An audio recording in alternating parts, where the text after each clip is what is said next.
With breaking news and political commentary from a public servant, serial entrepreneur, community leader, philanthropist, and American patriot, and a darn nice guy, it's time for the Grassroots Truthcast and your host, Gene Valentino.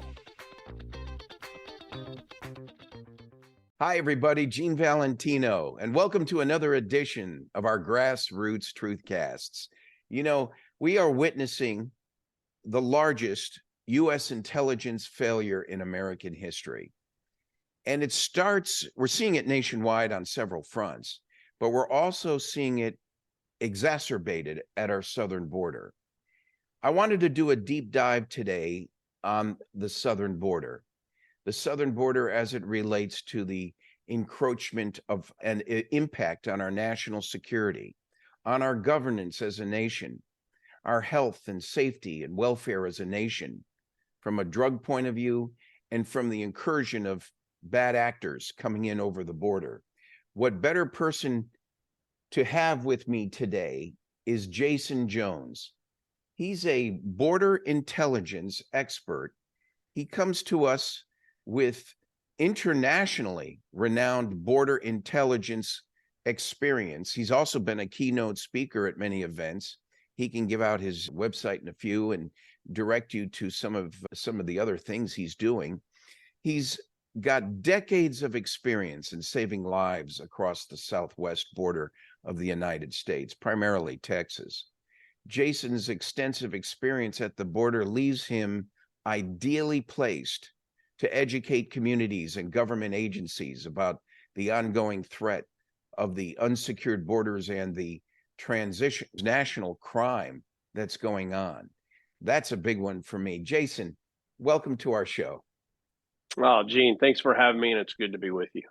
Yeah, let's do a deep dive on some of the things I just mentioned in the introduction right after this 2-minute segment that Jaeson put together for us.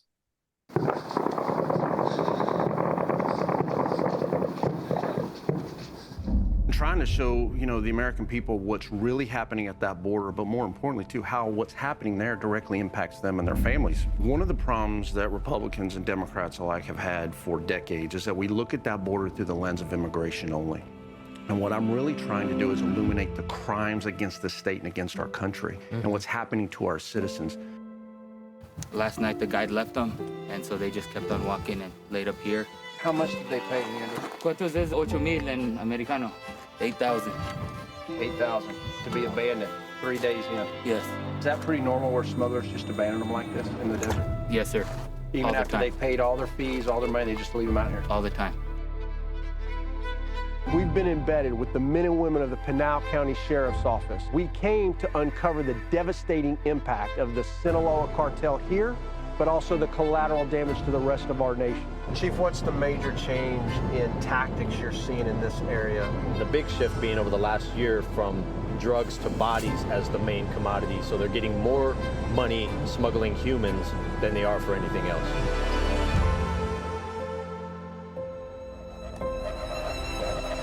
If the United States government does not designate these cartels as foreign terrorist organizations, I can tell you right now, all you have to do is look at what's happening in Mexico with the hyper-violence. It is coming to our country. When you talk about the cartels, we have to look at them for what they are. The United States government continues to attack the symptoms: drugs, weapons, human smuggling, human trafficking, and that's all important. But there's one thing that's responsible, and it is the Mexican cartels, and we have not taken them on.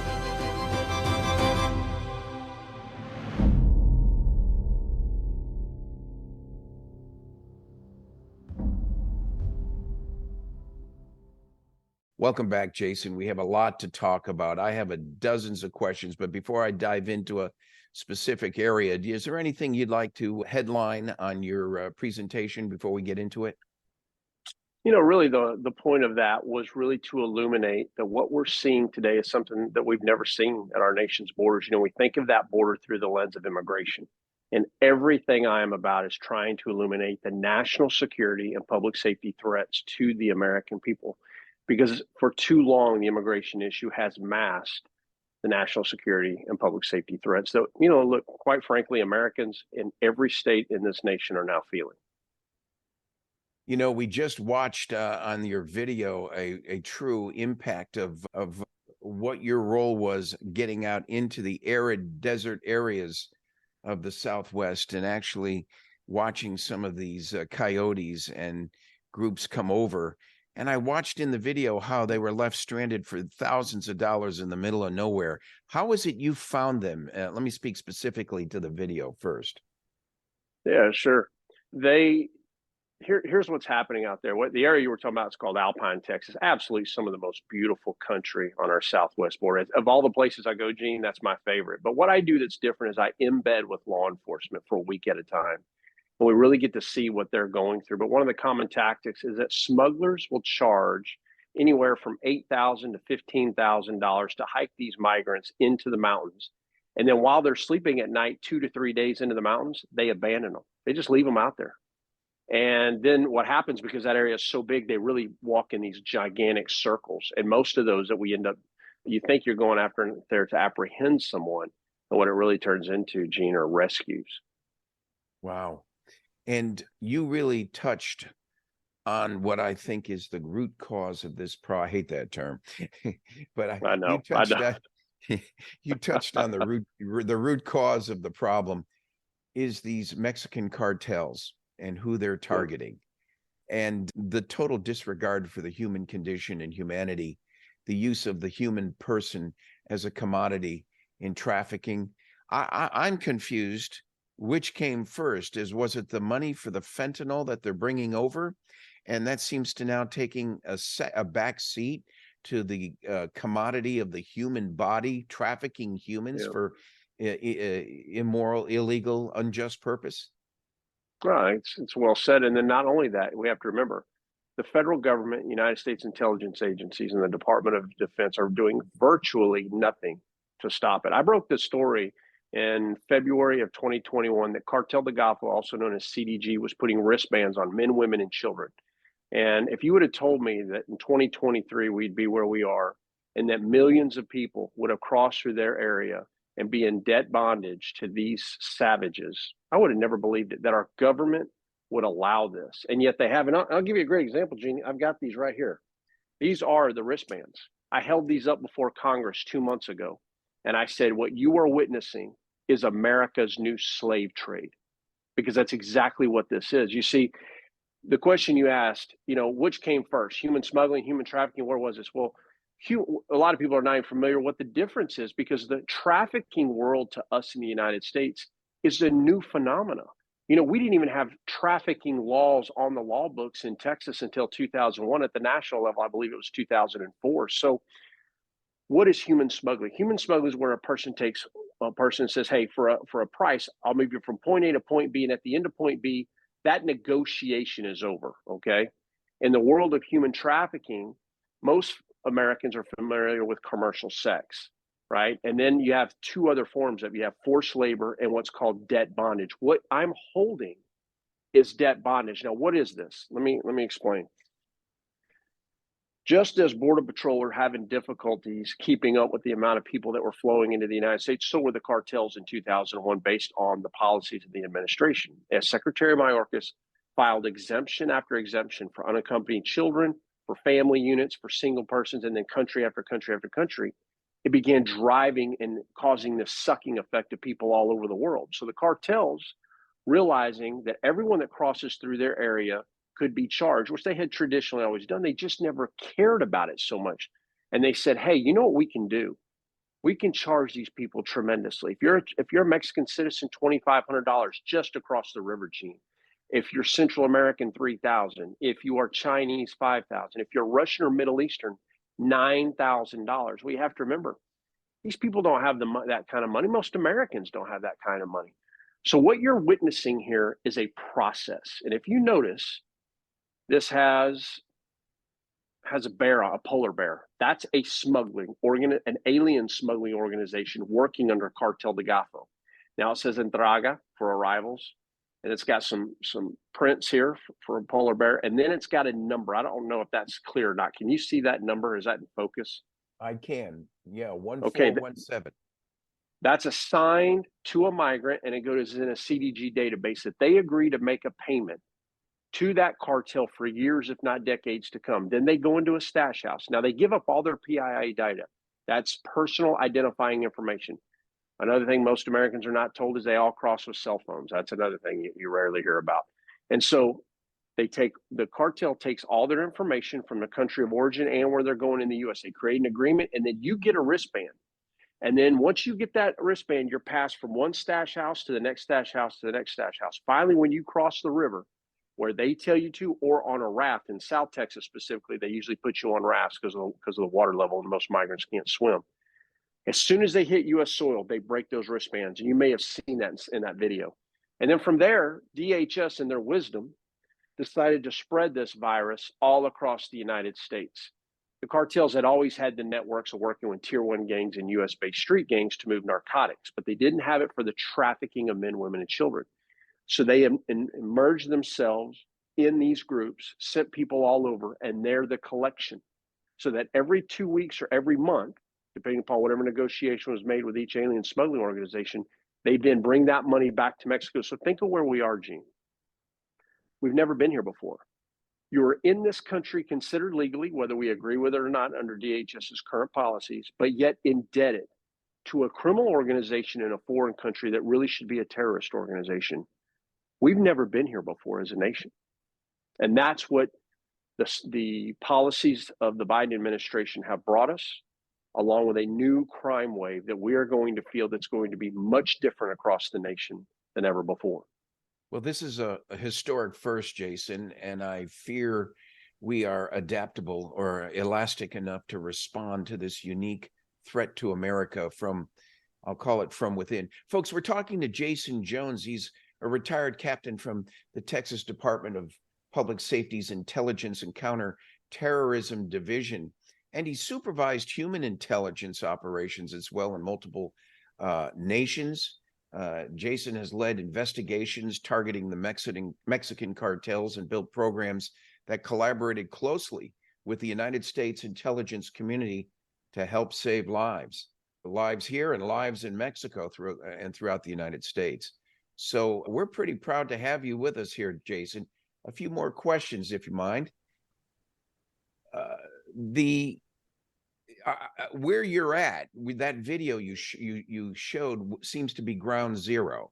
It seems to be the main pipeline for what's coming through, but it's not limited to just 2 or 3 passes or 3 areas or 4 areas in Texas. It's pervasive, is it not? Not to mention Arizona, New Mexico, over to California, each with different appetites and desires of mitigating this problem. No, it's very true. You know, every cartel that has operational control of their territory, which borders up to our border, determines what and how commodities, illicit or legal, are moved in and out of Mexico. And so depending upon where you travel along our southern border with Mexico determines how much you pay, how you're transported, and the environment usually dictates that. And you'll see that, you know, if you're in Arizona, the way they'll smuggle you across could be much different than the way it'll be in South Texas, for example. Yeah.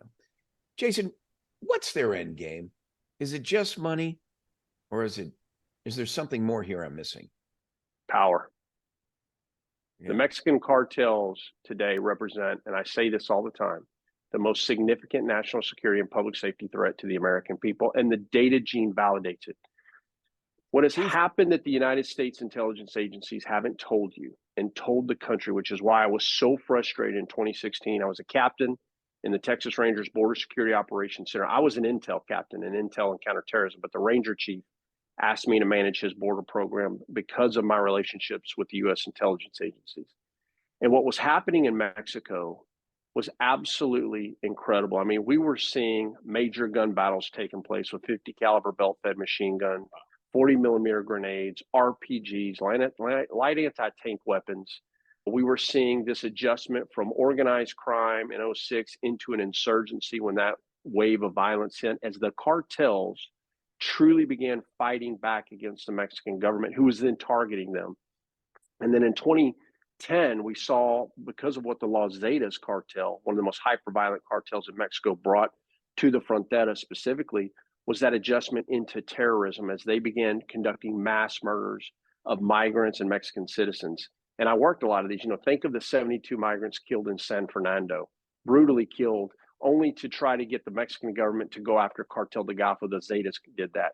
The 300 men, women, and children of Allende killed, chopped into pieces, and then burned under what they call guiso, because the cartels have a saying, and that is that you can't count a body that doesn't exist, so they cook you to ash. And then the final form that we see them today is truly a parallel government.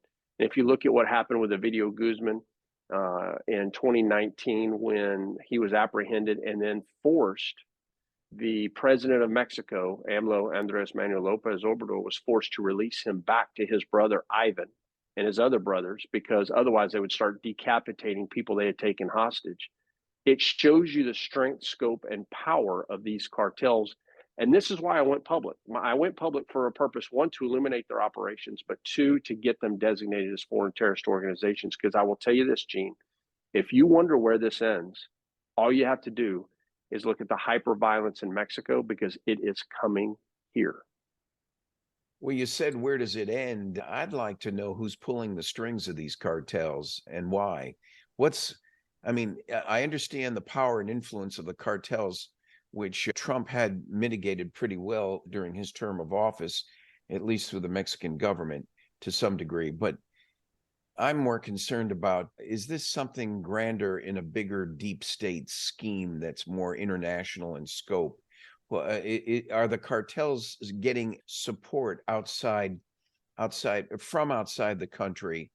Because clearly many coming over are from outside Mexico and Guatemala and what I would call the Central American countries. Well, see, this is part of it, right? We in the West, especially here in the United States, we still look at the cartels as what? Just a bunch of drug traffickers, right? Yeah. That's how most Americans look at them. Drug trafficking is something they do. It's not what they are anymore. That game shifted a long time ago. The problem is that Americans weren't told. When I tell you that Sinaloa cartels in 54 countries around the world, it makes you think things a little differently. When I tell you that Cartel Jalisco New Generation, the most hyper-violent cartel today in Mexico, is in 48 nations around the world.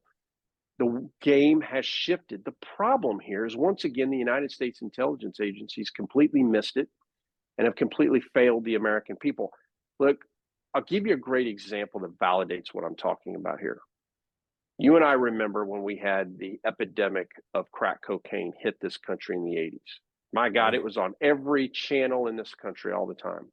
Even at the height of that in the late 80s, we were only looking at about 10,000 overdose per year. According to CDC right now, from April of 22 to April of 23, we're at 111,355, and most of those are poisonings from fentanyl. It's absolutely incredible what's happened. So these cartels have truly evolved tremendously, and they are working with state actors like China and many non-state actors like Middle East terrorist organizations, and they have been. You know, I can tell you that the FARC, which has been a designated foreign terrorist organization up until here recently down in Colombia, they've been working with the FARC for many years. The first car bomb we had in Juarez in 2010, the trip device for that, the triggering device, was from the FARC. It was their tradecraft. So the problem here is that we have to have the ability to reach the American people to explain what has taken place and what the federal law enforcement agencies and the U.S. intelligence agencies and what I call really the Homeland Security enterprise has not told the American people, so we can get this fixed. And in your opinion, what is it that they have not told the American people? That evolution that I just briefed you on, and how they have truly corrupted the highest levels of the Mexican government, weaponized fentanyl, and are working with state actors, Middle East terrorist organizations, and other terrorist organizations all over the world. And their strength and scope is far, far beyond a law enforcement model. And I can tell you that as somebody that was working with U.S. intelligence agencies to send critical intelligence to SAMAR, which is basically the Mexicans' elite forces in Mexico, the Mexican Marines, to go after the leadership of these cartels and target them. You got the intelligence, you reported it to the right people. You may have even suggested an action response plan. Good so far? No suggestion, far beyond suggestion. I mean, we got them, and we rescued a lot of people. You did. And no doubt. Oh, yeah. Well, the thing that's concerning me, hold the drug issue aside for a second, is the trafficking of children is especially concerning. How many have been kidnapped and brought here, and why? Do you have any sense in comparison to the overall migration? We have no idea. The numbers are so tremendous. What we do know is how many unaccompanied alien children have been hitting the southern border, only because U.S. Customs and Border Protection are required to keep the data when they come across them. But the data is very skewed. You can have a 30-year-old who decides he has got no identification, but he knows that you'll have to let him in. So he claims he's an unaccompanied alien children, but yet he's got a beard. This happens all the time. I mean, if the American public knew the lies that they have been told by the United States Customs and Border Protection executive leadership, some of the people who I know very closely and I've known for many, many years, I will tell you, they're going to be stunned. Look, here's the great thing you learn when you get older, and that is that, all truth is revealed through the natural course of time. The truth is going to come out. And when the American people find out just how broken things have been at your southwest border, and anything they are doing on the border is about processing. That's it. Your border is wide open, America. Well, I have no problem telling you and going down there and showing it to you. That's exactly why I do it. Well, as a Texan, I know you're down there. I'm proud of you for standing up for what you have contributed to protect that southern border. I'm just having so much trouble understanding why it's gotten this far along. So these kids coming through that are being trafficked in, let me focus on that a second. Mm-hmm. Who's the customer? Who's the consumer of this trafficking? Well, it doesn't come in one way like that. It's a multitude of things. So let me give you just one example. Okay. You've got a mom and a dad who are already here. Their children have been living with family in Mexico, so they pay a smuggler to bring them across. Now you get that child who's an unaccompanied child who shows up at the border. The smuggler doesn't acknowledge that they're with the child. There's just one example. Now let me give you some others. One that I was personally involved in. A Honduran girl, 7 years of age, crosses with a piece of paper in her pocket. Her mother hands her off in Honduras to smugglers, and she is passed from one smuggling organization all the way up into Miguel Alemán, the most hyper-violent area along the southwest border, crosses in Roma, Texas, and just as her mom told her, as soon as she sees a green shirt, make sure to show them this piece of paper. Pulls out the piece of paper, and it says her little name and a phone number to call so that they can find family in Dallas, Texas. That is taking place every single day, but you don't know what's legit and what isn't legit. I mean, I'll give you another one here. I mean, I could just do with these one-offs back to back. A good friend of mine found another little girl, another Honduran girl. He's coming around the corner in Roma, Texas, chasing a group. As he comes around the corner, he sees a man place this child in the middle of the street. You know why? Because he knows that child will slow down the vehicle. Luckily, my good friend who's an agent didn't hit that little girl, stops right next to her, jumps out, grabs the little girl, rescues her, and everybody runs away and gets away. They knew that agent would stop for that child. Nobody comes back to claim her. He goes to the station. He's been with this little girl now for hours. All of a sudden, there's a knock at the door. It's a woman. She's got a piece of paper with a name and date of birth claiming that little girl is her niece. Now, there's no way to prove this. It's just a piece of paper. But that meets the policy of Border Patrol. And every time he'd go to hand the little girl over to the woman, the little girl would start screaming and crying. She didn't know this woman. He knew it. And he starts yelling at this woman. You don't know this child. What's this child's name? The lady only kept referring to the paper. Look, get ready for these stories. When this stuff comes out, it's all going to come out. But that's how we see a lot of it taking place down there. And then from there, what happens to these kids, Gene? They go from Border Patrol. They go to Health and Human Services. From Health and Human Services, they're shipped throughout the country, wherever they think they can find their so-called family, and do everything they can to validate it. But just as just as they've admitted now, they're missing over 80,000 kids. They can't validate. And why is that? Well, I'll tell you why. Because no agency and no multitude of agencies were ever created to take on 3.2 million people just this year alone. No agency was created in the last 3 years to take on 9.5 million when you include the Godaway data. This is where we are in the last 3 years. I want all your viewers to understand. We've had 9.5 million encounters that we know of, including Godaways, that we know about the number. Think of that. Yeah, that's beyond comprehension.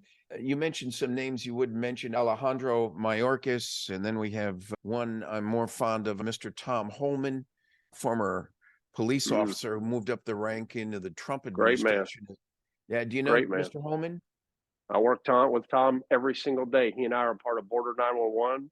along with some of the best in the country. Victor Avila, former ICE agent, Derek Maltz, DEA retired, Special Operations Division, Mark Morgan, Rodney Scott, Sarah Carter. We've all come together as Border 911 to try to do everything we can to illuminate this crime wave that is impacting this country.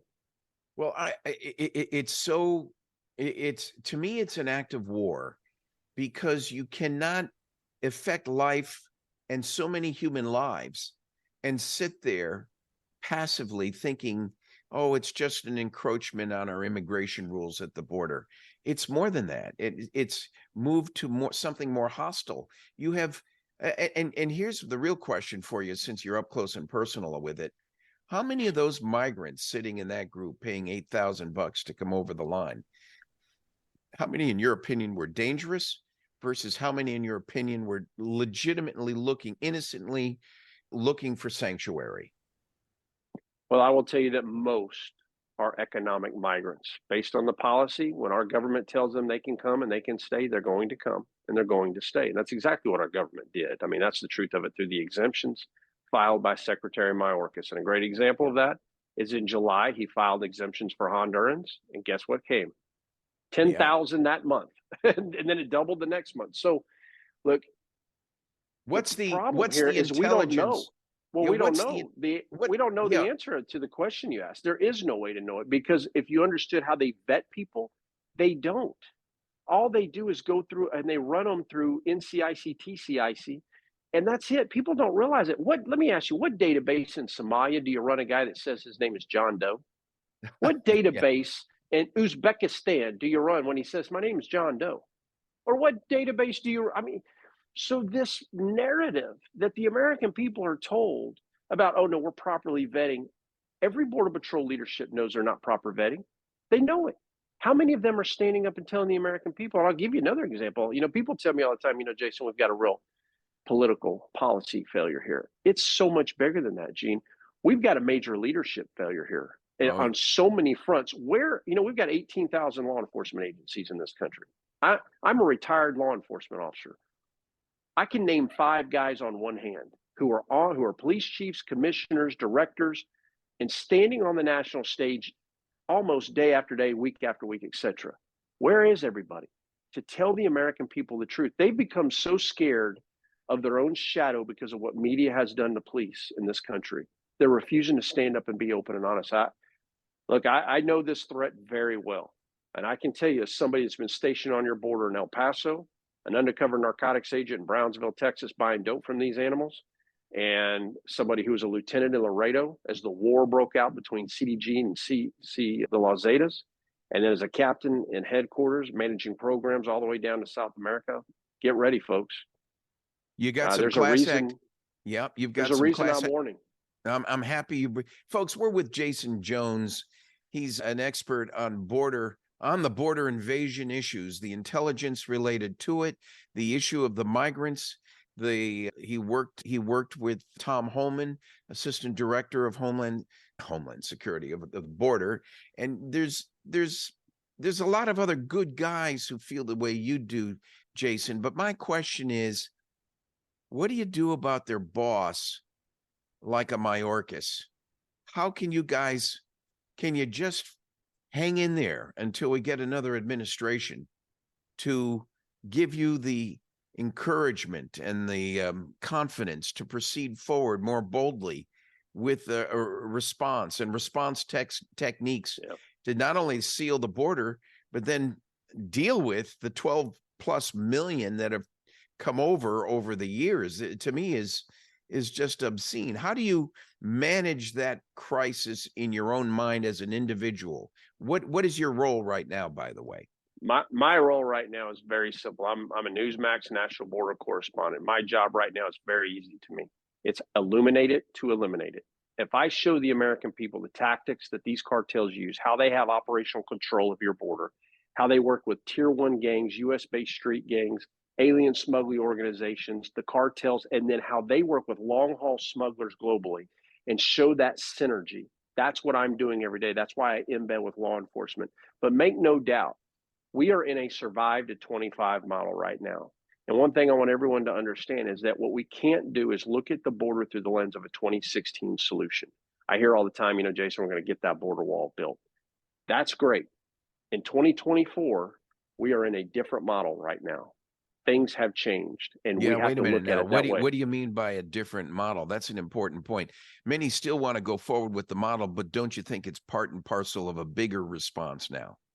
Oh, it's a much more smaller part and parcel, because the truth is we've got to have a border wall. But if you think that's going to fix our problems, no, right? You're looking now at one of the largest mass deportations in American history. You are looking at having to absolutely get the foreign terrorism designation to crush the cartels. We are in a totally new world with 111,355 dead in just 1 year. Now, look, if anyone is watching and you think for a second that we can continue what we have done and hope for a different result, I want to be very open and honest with you. These cartels do not care about you. They do not care about your family. They don't care if a city disappears tomorrow in the United States. They could care less. All they care to do is move anyone into this country and just charge more money. If they know they've got a terrorist cell, I want everyone to hear me here. All they were going to do is charge them more money. That's it. That's all they're going to do. If they knew tomorrow they're going to destroy Dallas, Texas, they're going to charge that group more money to be moved into the U.S. That's it. They're not telling anyone. This is where we are with Mexican cartels. Folks, we're talking to Jaeson Jones, an internationally renowned border intelligence expert, also a good keynote speaker. You can tell by the way he's presenting himself today. Jaeson, before we break, throw out your website where people can contact you directly. Sure. You can find me at jaesonjones.com. That's JAESON Jones.com. And Jaeson has a lot of, and you have an ability to communicate with him through that website and also pick up more information on what's really going on. Jaeson, let's take a quick break. We're going to come back for another 20 minutes after. And I have a few more questions for you just to give you a sense of what's coming. Any idea on the percentage of migrants that are Christian versus or Catholic or versus the Muslim or any other faith for that matter? Any insight on that? I'll have some more questions for you on the child trafficking component as it relates to the real fentanyl issue. More information with Jaeson Jones when we return right after this. Hello, I'm Mike Lindell, the CEO of MyPillow. My passion has always been to help each and every one of you get the best sleep of your life. Well, radio has helped MyPillow become the amazing company that it is today. And my employees and I want to thank you with some of the best discounts ever. Just go to MyPillow.com right now and click on the radio podcast specials. There you're going to find deep discounts on all MyPillow products, including the new 6-pack towel sets for only $29.98, bed sheets for as low as $24.98, and 50% off MyPillow 2.0. Hi, folks. Welcome back. We're with Jaeson Jones, an intelligence expert and keynote speaker working to save lives on our American border. Done a great job trying to provide help and assistance not only to our Border Patrol people, but to providing Congress with information and data, which we're not getting through our folks under Mr. Mayorkas. Jaeson, welcome back. It's good to be with you, Gene. Tell me, what's the issue with the Christian Catholic exposure versus the Muslim exposure coming in over the borderline? Do you have any sense? We have no idea. You know why? U.S. Customs and Border Protection don't tell you. They have all of it. They have all the data, but they don't release that data to the American public. Under Tom Holman, you would have had that information. But very possibly. He's not in charge anymore. So who's blocking you from getting that information? Well, U.S. Customs and Border Protection, they take all that information. They got it under OFO, which is the Office of Field Operations. Those are the people at your ports of entry. And then Border Patrol, people who break into your country. Because remember, despite what you're told, anyone that crosses that border illegally between the ports of entry, that's a violation of USC 1325. Yeah. And every person from their country of origin, where they come from, and their nationality is logged. The problem is those people who come from a country with a terrorism nexus, or those people who come from around the world, they just don't list that in their website so that we have access to it. And that's why through a FOIA request, we just learned last month that 72,800, and I think it's like 33 or 35 people who come from a country with a terrorism nexus, we were able to learn about because they don't release it publicly. I have a problem understanding why there is not a deep state perpetration of an ultimate deeper conspiracy against America. Something so obvious and so simple that could be released to better manage the border isn't given to that data. Would be tools or help you in fashioning the right tools for the protection of the border, and you're denied access to that information. Don't you feel like there's something more egregious going on here that requires impeachment of senior officials? You know, I will tell you that what I've learned over the years, there's a whole array of issues going on. One is that you have leaders who just don't know any better. They're operating the way they did in 1980. I mean, I'm not kidding you. I mean, some of these policies, that's a policy issue, by the way. That could be changed that fast. You don't have to call anyone. You don't have to get Congress. You don't have to get the Senate, the commissioner of CBP, the Border Patrol chief. They could change that right now. But you've got such a lack of leadership in these agencies, especially at the federal level. You know, I'm a big believer in transparency because, you know, these people want more money for more funding. Well, you know, you don't have to sell the border, Gene. I don't have to sell it. I really don't. People are so interested in what is happening at their border and how it impacts them and their families. You know, I mean, our ratings are through the roof, but I will tell you that getting to the American people is the hardest part here. So, look, I'm a big Wait a minute. believer that I don't understand it. fix this. Jaeson, I don't understand it. Why would it be difficult to get to the American people?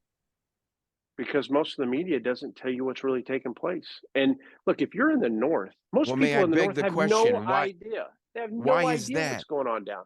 Why Well, is that? again, Let me that's beg the question. that's another issue when it comes to the media. Look, I'm working the media now, and here's what I've learned. The investigative reporters that you and I once knew from the old days, that's gone. It's over, man. Like, I mean, let it go. It's a 2-minute thing now. I'm down on that border. And you know, before I retired, Gene, I used to think to myself, my God, how are they getting it so wrong? Well, I know now. There's no money in these organizations. Yeah, they pay a lot for those anchors that you see, you know, at 7 o'clock and 8 o'clock at night. But these young journalists that come down, they're given enough money to just make it to the border. They send them down with one camera person who makes about $750 a day, that camera guy. He sets it up on a tripod. They look for some people who run across the border. They run over, they stick a microphone in their face. They get them and they get a good story. And that's the story you're told, this sad story about what this migrant went through. And I'm not taking away from that as a story. But that doesn't peel back the layer of how the Halcon network communicates on two-way handheld encrypted radios 30 miles into the United States, communicating back to Central, opening up the gates to send migrants by design at that one location, draw in all of law enforcement, local, state, and federal, so that they can move fentanyl, runners, high values, and everyone else upriver and downriver. You see, these cartel members don't walk around with the Born to Lose tattoo stamped on their forehead. These people have their shit together. They go through go through basic, intermediate, advanced training. These enforcers are no joke.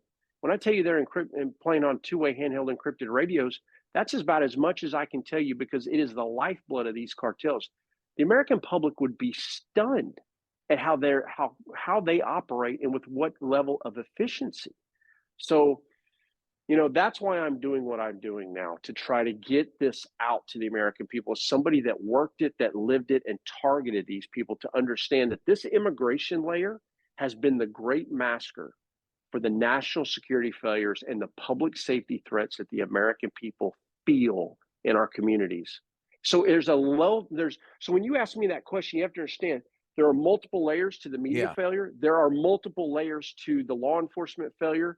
And the reporting of this, you know, we're talking transnational crime here right now, right? Everything you and I've talked about. Yeah. Do you know that the uniform crime reporting system that we've had in place since 1934, ended in 2021, never captured transnational crime?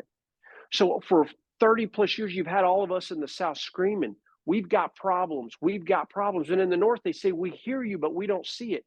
What I learned, they'll see it all they right. They weren't lying either. What's happened now, though, let me tell you what's happened now.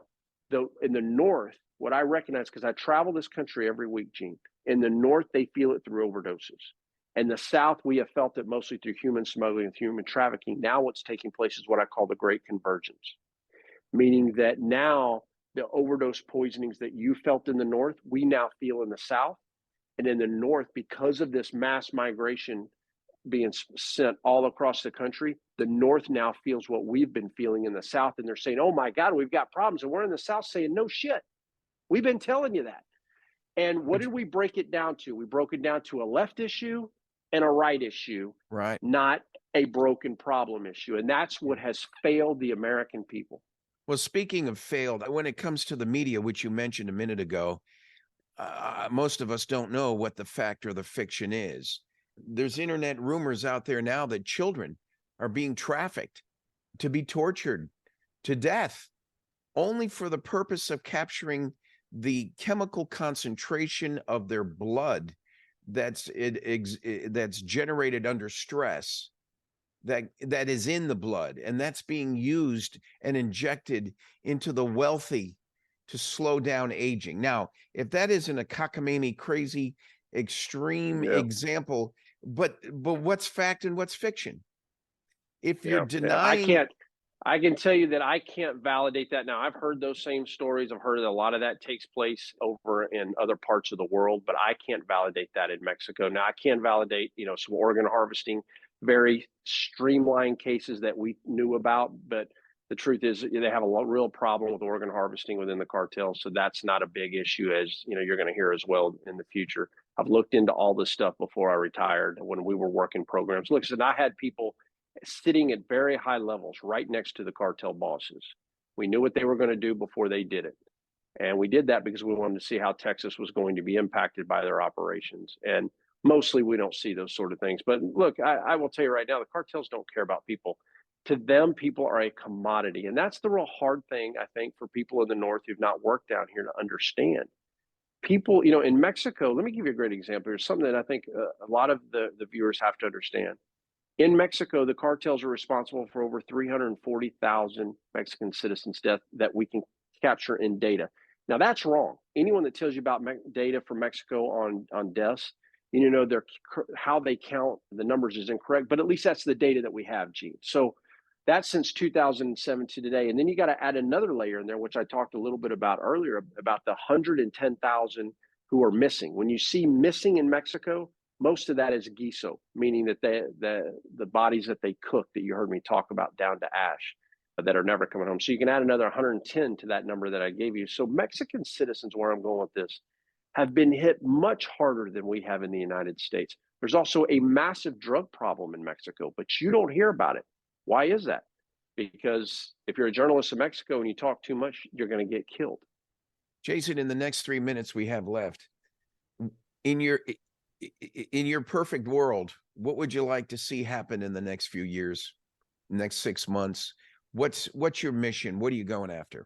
My mission 100% is, if you want to stop the human smuggling, human trafficking, weapons trafficking, drug trafficking, money laundering, extortions, and all the bad things that you and I have talked about for the last hour, you're going to have to go after the source of the problem, and that is these cartels. You can keep attacking the symptoms of the problem domestically, but you will continue to fail. The problem is Mexico. The problem is these cartels. And once we get the terrorism designation, it's going to allow us to remove them from our country with speed in the system. Remember, our system domestically moves very slow by design, Gene. All Americans want that under our Fourth Amendment. When our government targets us, we want them to cross every T and dot every I. That's but right. When you're dealing with transnational crime, what you've not been told is how fast it moves. And then you're dealing with international boundaries. So the laws really begin to break down. By getting the terrorism designation, most of them are here on visas. I can revoke their visa, get them back into Mexico. Second, you hear this term, I want to conduct follow the money investigations. Yeah, no shit. So does everyone else. But it's still an investigation. If we get the terrorism designation, I can go after their money real time. I can go after their assets real time, take everything from them, as they have so many Americans. And then third and final, if you're on the terrorism watch list, you can't fly. So we're limiting mobility globally, and you can't get on ships. Do you see the importance behind this? Yeah, And it's a start. It's authorities. That's what we need. And once you start there, then you're going to be looking at mass deportations, build the border wall, use the United States military to secure it, reinstate the over-the-horizon approach, the migration protection protocols. Listen, the immigration issue is the easiest of them all now. The hardest part that we have as Americans to understand is the damage that has been done and getting these people who are here to hurt us out of our country very rapidly, very quickly. Are you sure there's no higher power behind the Mexican cartels worldwide? Russia, China, anyone else for that matter? The jihad elements of Islam? Well, so I love that question, and thank you for asking that. It's very important because in the West, what do? We put jihad and Islam here. We put the cartels here because of what happened to us when 9/11. From their perspective, the cartels are here, and they're right. Because in their world, if you're coming through Mexico, everything goes through them. You want to try to beat them, there's nothing they can learn from Middle East terrorists. They've already working with special forces. They're working with foreign intelligence agencies.